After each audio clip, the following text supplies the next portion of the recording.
एक प्रसिद्ध राजा था जिसका नाम रामधन था। अपने नाम की ही तरह प्रजा सेवा ही उसका धर्म था। उनकी प्रजा भी उन्हें राजा राम की तरह ही पूजती थी। राजा रामधन सभी की निष्काम भाव से सहायता करते थे, फिर चाहे वो उनके राज्य की प्रजा हो या अन्य किसी राज्य की। उनकी ख्याति सर्वत्र थी। उनके दानी स्वभाव और व्यवहार के गुणगान उनके शत्रु राजा तक करते थे। उन राजाओं में एक राजा था भीम सिंह, जिसे राजा रामधन की इस ख्याति से ईर्ष्या थी। उस ईर्ष्या के कारण उसने राजा रामधन को हराने की एक रणनीति बनाई और कुछ समय बाद रामधन के राज्य पर हमला कर दिया। भीम सिंह ने छल से युद्ध जीत लिया और हार जाने की वजह से रामधन को जंगल में जाना पड़ा। इतना होने पर भी रामधन की लोकप्रियता में कोई कमी नहीं थी। हर जगह उन्हीं की बातें चलती थी, जिससे भीम सिंह को चैन नहीं था। उसने राजा रामधन को मृत्युदंड देने का फैसला किया।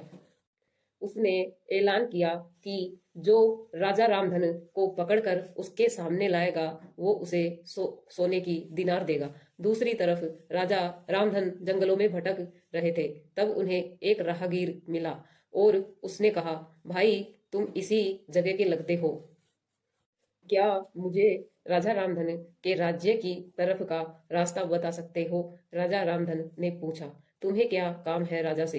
तब राहगीर ने कहा, मेरे बेटे की तबीयत ठीक नहीं है, उसके इलाज में सारा धन चला गया। सुना है राजा रामधन सभी की मदद करते हैं, सोचा उन्हीं के पास जाकर याचना करूं। यह सुनकर राजा रामधन राहगीर को अपने साथ लेकर भीम सिंह के पास पहुंचे। उन्हें देख दरबार में सभी अचंभित थे।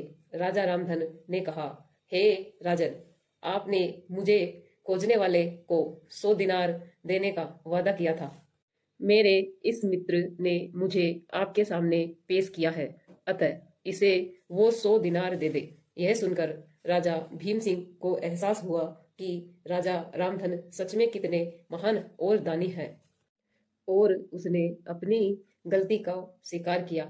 साथ राजा रामधन को उनका राज्य लौटा दिया और सदा उनके दिखाए रास्ते पर चलने का फैसला किया। दोस्तों, इसी को कहते हैं कर भला तो हो भला। कैसी लगी मेरी कहानी?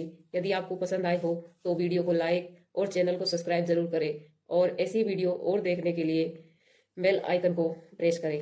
Thank you watching for this video.